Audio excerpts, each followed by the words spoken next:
dengan mosi perdebatan dengan mosi perdebatan dan menolak mosi perdebatan, yakni pemberian remisi bagi narapidana korupsi pasca Undang-Undang Pemasyarakatan Baru. Sejatinya kalau saya mau menaruh kritik terhadap Undang-Undang Pemasyarakatan Baru, Undang-Undang Pemasyarakatan Baru justru memberikan peluang yang besar bagi apa? Bagi terciptanya lingkungan yang bebas, yang sehat untuk para narapidana korupsi. Justru ketika narapidana korupsi menganggap bahwa ada remisi yang diberikan kepada mereka, justru tidak akan memberikan efek jerah. Mengapa? Karena mereka berpikir secara cost and benefit bahwa narapidana korupsi itu akan bisa bebas dari remisi-remisi yang dia berikan dan tidak kemudian sejalan dengan atau setara dengan kerugian negara yang telah dia ambil. Dengan demikian sekali lagi saya tekankan bahwa saya berada pada posisi kontra terhadap mosi perdebatan, yakni pemberian remisi bagi narapidana korupsi pasca Undang-Undang Pemasyarakatan Baru. Demikian, Assalamualaikum warahmatullahi wabarakatuh. Beri tepuk tangan meriah untuk Muhammad Abdul Priyanka dari Universitas Halu Oleo Kendari. Bila kita akan tarik napas sejenak karena kita akan memasuki sesi terakhir, yaitu sesi closing statement.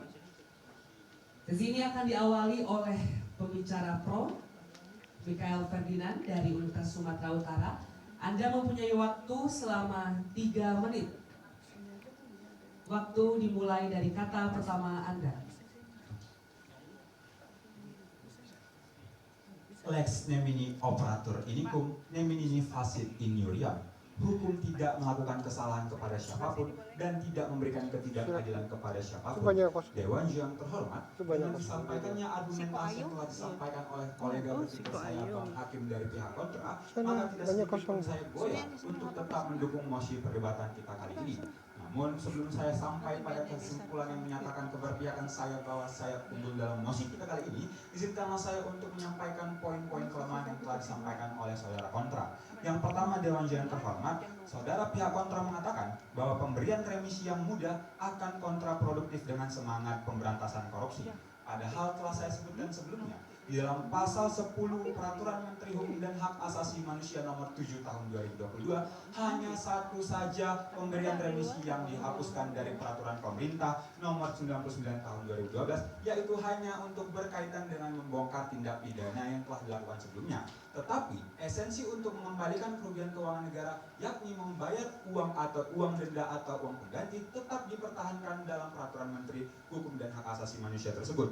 Kemudian Dewan yang terhormat, sedari tadi saudara saya pihak kontra sejatinya mendiskreditkan apa yang telah saya sampaikan, seakan-akan saya mendukung adanya tindak pidana korupsi untuk diberikan remisi yang dengan mudah. Padahal lagi-lagi Dewan yang terhormat, apa yang telah saya sampaikan berdasarkan standar minimum rules of the treatment of prisoners yang dimiliki oleh PBB, yang sekali lagi saya tegaskan bahwa tidak boleh dilakukan diskriminasi kepada seorang terpidana berdasarkan hal apapun, karena hal-hal yang memberatkan dirinya sudah terjadi di dalam meja persidangan atau adjudikasi. Lagi pula Dewan yang amat terpelajar, bukankah nanti ketika seseorang yang sudah mendapatkan remisi akan mempertanggungjawabkannya dan harusnya menjadi kualifikasi daripada pejabat yang berwenang untuk menjustifikasi pemberian hak remisi yang baik dan juga sesuai dengan standar yang telah diatur dalam Peraturan Menteri Hukum dan Hak Asasi Manusia, termasuk Undang-Undang Pemasyarakatan Baru. Bahkan Dewan yang amat terpelajar, Undang-Undang Pemasyarakatan Baru pun merupakan undang-undang yang lahir untuk mengejawantahkan prinsip-prinsip hak asasi manusia yang sedari tadi justru disampaikan oleh pihak kontra tidak melaksanakan hak asasi manusia.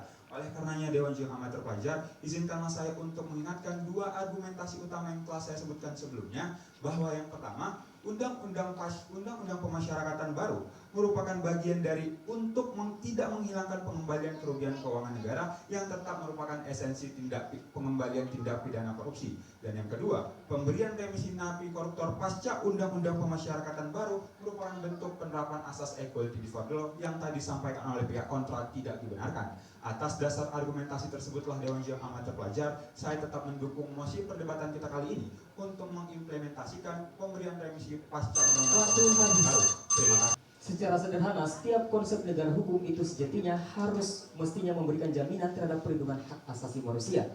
Termasuk di dalamnya adalah hak publik yang dirampas melalui tindak pidana korupsi.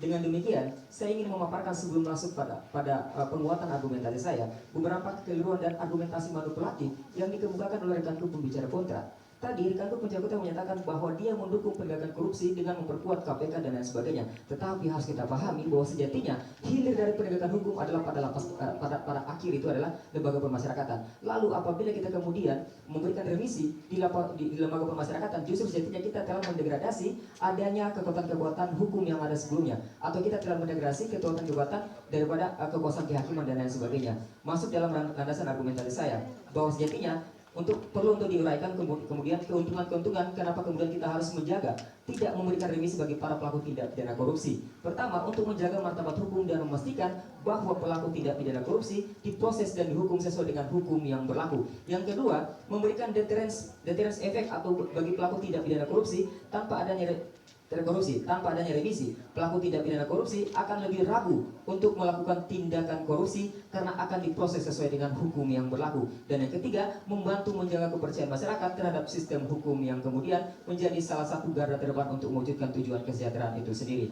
Dengan demikian, Dewan Juri Amat Terpelajar berdasarkan dasar ketentuan tersebut, kemudian saya ingin kembali untuk mengingatkan balik kepada kita semua bahwa sejatinya landasan argumentasi saya didasarkan atas tiga hal. Pertama, dari landasan filosofis kita kembali pada paradigma pemidanaan, yakni untuk mewujudkan kepatuhan terhadap hukum, karena kepatuhan terhadap hukum merupakan esensi daripada hukum itu sendiri. Dalam hal ini, remisi mampu atau dapat kemudian menghilangkan esensi daripada kepatuhan sendiri karena memberikan keringanan bagi para pelaku tindak pidana kejahatan atau extraordinary crime itu sendiri. Dalam hal ini adalah tindak pidana korupsi. Kemudian dari landasan sosiologis, bahwa korupsi merupakan tindak pidana yang semestinya harus diperangi bersama. Maka dengan demikian dia dikategorikan sebagai hostis humanis generis atau musuh bersama umat manusia. Oleh karena dia dikategorikan sebagai hostis humanis generis, maka sejatinya lagi-lagi penanganannya harus dilakukan secara luar biasa. Dan yang terakhir, berdasarkan landasan yuridis, bahwa sejatinya pemberian remisi bagi para pelaku tindak pidana korupsi sangat amat bertentangan dengan instrumentasi hukum internasional, yakni UNCSC yang menggolongkan tindak pidana korupsi sebagai kejahatan hak asasi manusia. Sejatinya dari definisi yang kemudian dikemukakan oleh rekan penjara kontra sudah membuktikan bahwa tindak pidana korupsi ini itu berbeda dengan tindak pidana pada umumnya. Sehingga dengan demikian, karena hak remisi adalah bukan hak asasi manusia, maka dan hak publik itu merupakan hak asasi manusia, maka untuk menjamin terjaminnya hak asasi manusia sebagai tujuan daripada negara hukum, kita boleh mengesampingkan adanya pemberian remisi yang bukan merupakan hak asasi manusia. Demikian yang dapat saya sampaikan. Billahi taufiq wal hidayah. Wassalamualaikum warahmatullahi wabarakatuh. Terima kasih yang pria untuk berbicara kontra. Baiklah, dengan berakhirnya closing statement tadi berakhir pula sesi 1 babak final debat integritas klasik kedua tahun 2023.